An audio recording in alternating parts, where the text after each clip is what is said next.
Avokat Mirvita. Dhe do të flasim sot për situatën në cilën ndodhet Shqipëria, sidomos për situatën e protestave. Çfarë po ndodh në Tiranë? Ku shkojnë zita të protesta?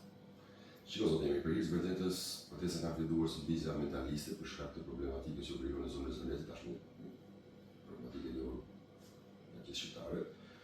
Dhe besoj që çështjet kryesore kanë filluar për shkak të lagunës së Zënezit, për vëdjen e natyrës nga lëvizja mentaliste të ndryshme. Por tashmë ka marrë një sfond tjetër politike, e cila tashmë po shohim për ditë që njerëz të ndryshëm kërkojnë edhe gjyrimet e tyre politike, kërkojnë edhe terminologji politike deri në drejtën e zotit. Po, nga ajo uri që keni, nga ajo që po shihni, nga mendoni se që në ndikush pas këtyre protestave? Unë besoj që është një lëvizje e cila mori narrativën e kishte nga lëvizja, po themi, nga dhuna që ushtruan në Zvërnec dhe pastaj u krijoi një lëvizje të cilën po themi në bulevardin e Dëshmorët e Kombit shohim nga gjitha gjyrimet politike ose nga njerëz të ndryshëm që kanë bindje politike të majta, të djathta, është një aglomerat njerëzish të cilët kërkojnë disa drejta të tyre legjitime. Si duket ato pankarta, ata gjuhë, duket paksa gjuhë në urrëtie, si jo gjuhë shkresit në protesta. Po përgjithë vërtetës gjuha shumë denigruese, për shkak të ndryshme dhe unë besoj që një protest do të jetë është paqësore për të gjithë, ka qenë një protestë paqësore, por që narrativa që përdoret në këtë rast e fyse dhe denigruese nuk është etike dhe nuk është demokratike dhe europiane. Po thjesht, po qëllimin e kryeministit si e personi, më duket edhe kryeministi po i artikulon qartë, më duket se edhe kryeministi po përdor një gjuhë disi arrogante. Shiko, zoti Rama dihet tashmë është në natyrën e tij, është një natyrë moshoqarëse për sa i përket sidomos problematikës konflikteve politike, pasi dihet që zoti Rama është shihet për pjesën e debatit publik dhe publicistikën e zotit Rama tashmë e njohim gjithë. Por rasti nuk është një debat publik larg, unë besoj që zoti Rama duhet të jetë më afër njerëzve. Dhe gjuha e zotit Rama, a i nxit këto protesta?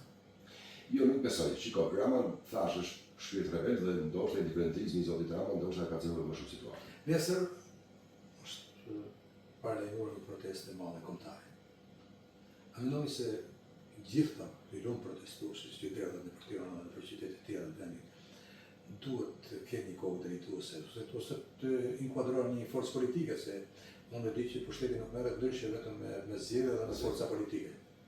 Shiko, lëvizjet qytetare në shumë raste ju e dini shumë mirë, një gazetar i vjetër e thyrë lëvizje politike. Dhe besoj që edhe mund të jetë edhe lëvizje politike. Është drejta secilit që krijojë një parti politike, që krijojë lëvizje politike, por unë respektoj protestuesit në çdo moment dhe në çdo kohë. Pse? Sepse unë për vetë kam qenë një protestues i përhershëm në drejtat e qytetarëve, por mos harrojmë diçka. Protesta ka karakteret e veta, që politike, që ambientaliste, që për çështje profesorë, që për çështje ndryshme që mund të kenë çdo qytetar.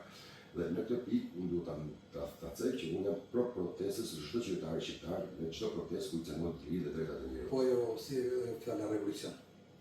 Shiko, fjala revolucion nuk jemi në vitin 46, tashmë jemi në vitin 2026, fjala revolucion timon shumë keq. Revolucionet nuk janë për kohën që jetojmë, revolucionet bëhen për padrejtësitë e mëdha, dhe çështje kombëtare shumë mëdha, për hizë vërtetës nuk është çështje zërrez, nuk është një çështje kombëtare që cënon integrimin e Shqipërisë në Bashkimin Evropian, por që cënon integritetin territorial të Shqipërisë. Atëherë mbyllim këtu këtë pjesë të intervistës dhe kthehemi këtu në Malsi.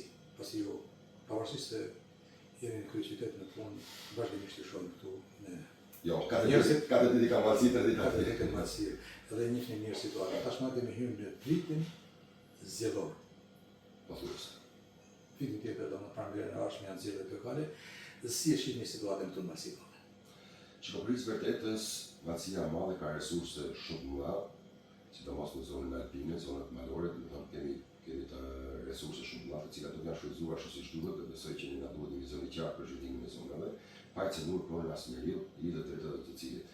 Shiko, zoti Veri, gjithçka është një shprehje proverbiale, po thotë liria jote mbaron aty ku fillon ku cënohet kritikati. Pra nuk kemi ne mundësi dhe nuk duhet që të cënohet askush asnjë qytetar, qoftë Republikën e Shqipërisë as Macedonit cënohet sepse është krijuar ideja sikur për na grabitet prona, për na vidhet prona nga oligarkë të ndryshëm. Ne duhet të prona duhet të jemi shumë të mëshëm, as i shqiptarit, as i nacionit pas të cënohet prona, as i setim top e trashëguar nga partë. Cila forcë politike këtu në Malsi të Madhe fiton bashkimin?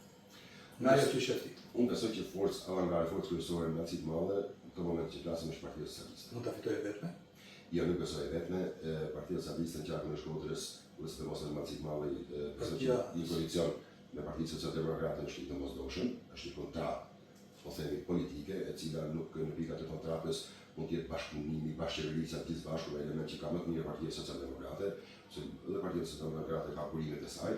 Partia Socialiste është forcë më madhe politike, është forcë qeverisi qendrore dhe vazhdon ta qeverisë pushtetin lokal të Macit Malli, zoti Marinaj, dhe besoj që tashmë po thuaj se zoti Marinaj ka marrë 3 mandate, pra është deri fundi të mandatit 3, çka ligji nuk e lejon në të momentin që flasim proceduralisht që ai kanë të rikandidojë, por unë besoj që Partia Socialiste është avangardi për sa i përket përfaqësimit të saj në Macit Malli. Dhe mënyra drejtimi dhe mos realizimi shumë në premtime dhe objektivat që kanë pasur atyre 3 mandate, mendoni se janë një kosto për Partinë Socialiste?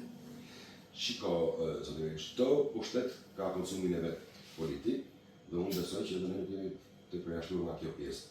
Besoj që Partia Socialiste ka energji të realizimit të saj, mbledhja forcave të reja, besoj që do të jetë një shenjë mirë për Partinë Socialiste Macit Malli në gjithë Shqipërinë. Besoj që tash nuk ka koha që ne të ulemi me njerëzit, bisedojmë me njerëzit, dëgjojmë njerëzit më shumë. Pra nuk duhet të jemi arrogant me njerëzit, por ne duhet të dëgjojmë dhe të jemi shërtor të mirë këtyre. Jemi shprehur edhe herë tjera se tashmë në për tavolina, në për salla mbledhjesh, në për takime të veçanta për flitin edhe kandidaturat të forcave të ndryshme politike në Macit Malli. Dhe sigurisht edhe ju i dini këto kandidatura. A mund ta thoni disa prej tyre? Unë për të vërtetës kandidatët pretendues, si ka fajtë të shimë që kanë ndërë Partia Socialiste, unë po thuaj se njëftë që kam jam miqtë e mi, komunikoj politikë me ta, jetojmë bashkë. Unë ta fillojmë me deputetin Rexha, Bujar Rexha, Shkëlqim Sterkaj, Florida Peraj, Peris Bathari, Kujtim Mibraj, Emilian Gjekaj, këta janë figura që unë deri tani që kam komunikuar që pjesa e Partisë Socialiste. Partisë Socialiste. E opozita? Opozita besoj që duhet të jetë deputeti aktual zoti Ramadhan Lika, besoj kryetari i rikonfirmuar tashmë i Partisë Demokratike zoti Ferdi Stengaj, besoj do të ketë një zonjë nderuar siç është Mimoza Rexha tashmë rikonfirmuar se antar të Këshillit Kombëtar. Besoj që këto janë 3 kandidatura që mund të ketë Partia Demokratike, pa diskutuar që kanë dhe mund të kenë kandidatura të tjera të cilat ndoshta mund të shfaqen në një moment, ose në momentin e përshtatshëm për ta gjykuar. Përmendet në këto kandidatura 2 zoja, një nga Partia Socialiste dhe një nga Partia Demokratike. A do të ishte një garë interesante dhe a mendon ti se ka ardhur koha që ta drejtojë një grua në Macit Malli? Besoj që gara mes 2 gra në Macit Malli, pavarësisht se ne jemi macorin pa konservator të kjo pjesë, por besoj do ishte një garë brillante, do ishte një garë po them unike në Shqipëri. Po ju vetë si kandidaturë çfarë mund t'i afrosh më mirë Macit Malli? Unë besoj gjithmonë ka i kam qenuar ide që çështja e vizionit është çështja e parë që duhet të ketë një kandidat ose çdo njeri që më përsipër që drejtojë diçka një qoftë një institucion, siç është Bashkia e Macit Malli. Unë konceptin e kam të vizionit i ndryshimit dhe të konceptit se si mund zhvillohet një bashki. Pra, një njeri që i vet disa piketa duhet të ketë një vizion të qartë për drejtimin e një bashkisë ose çdo institucioni tjetër. Nuk shiko. Ka një problematikë, ne na duhen njerëz të mirë shkolluar, ne na duhen njerëz të aftë, qoftë institucionet qendrore, qoftë edhe në institucionet e pushtetit vendor. Pra, kemi një problematikë, po themi, në këtë pjesë pse ne mëmojmë burime njerëzore, sidomos në sektor të rëndësishëm të ekonomisë. Dhe ne duhet të thithim me patjetër burime të reja njerëzore, njerëz dje me vajza të ri që kanë energji në zhvillimin e vendit. Tek Partia Socialiste dhe tek Partia Demokratike janë repertori figura drejtuese. Tek Partia Demokratike ka vetë Ferdi Sterkaj, ndërsa tek Partia Socialiste kanë ardhur 2 drejtues të ri. A ka shpresë Partia Socialiste tek këta drejtues dhe të gjithë konfiguracioni i ri që ka marrë kjo forcë politike në Macit Malli? A është kjo shpresë për ta fituar bashkimin Macit Malli? Ta filloj tek Partia Socialiste që Partia Socialiste që shkojnë tek Partia Demokratike. Shiko. Element e ri gjithmonë, unë jam me parimin që uji që lëviz është shumë mirë. Uji sa më pasë të jetë, aq më shumë pihet. Nëse ne rrim në statu quo, pra që uji gjelbet, pastaj ne kemi problematikë. Unë besoj që Partia Socialiste ka gjithë forcën e nevojshme, ka gjithë elementet e duhur, që të jetë një forcë progresiste, një forcë që të shërbejë njerëzve, dhe besoj që rienergjizimi herë pas hershëm. Partia Socialiste ndoshta ka dhënë energjinë, pra Partia Socialiste ka qenë avangard më shumë ndaj Partisë Demokratike vetëm në këtë pikë, sidomos në nxitjen e intelektualëve, nxitjen e trive dhe përfaqësimin e tyre në politikë dhe në postë drejtuese pse jo. Nësa, me që pa përmendet edhe Partia Demokratike ka ngelur në statukollën e vjetër, nuk ka asnjë ndryshim, nuk kemi asnjë as nga kupola drejtuese në Tiranë, as nga kupolën e drejtuesve lokale, të cilat krijojnë një statukoll dhe besoj që krijojnë një largim nga njerëzit, krijojnë atë që që secili hyn politik dhe është e drejta secili që të bëjë karrierë Do politike, të jetë dhe mbyllja karrierave politike e dëmton këtë forcë politike. do të jetë ndoshta më shumë të roli individit ai që do ta bashkojë opozitën këtu në Malsinë.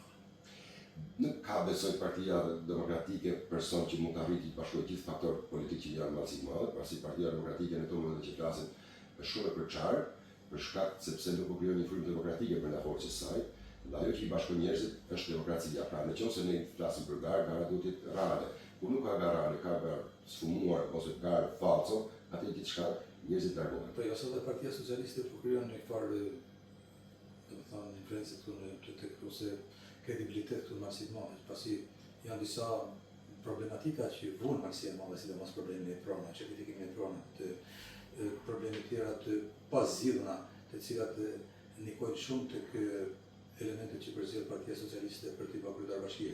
Domethënë ka një kosto të rëndë besoj vetë në të ardhmen. Në këtë atë tema që më shumë se është përditshmëria e me cilët me arën për ditë, sidomos në çështjen e pronave, jo pa që të më thashë na duhet forca e re, na duhet forca të mirëshkolluar për të përgjigjur realitetet të cilën ndodhin.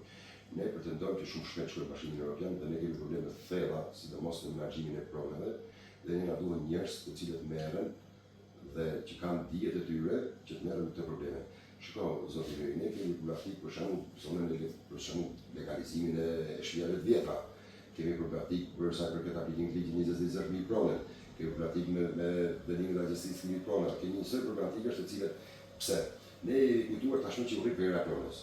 Ne kemi harruar që vitet ecin dhe dhe momenti që do na vinë investitor. Po investitor pa certifikat pronësie nuk mund të ketë. Pra duhet puna reale, duhet të kesh ditë pronësie, që ti të lidhesh në kontratë me një investitor ose vetë tash i josh do vetë.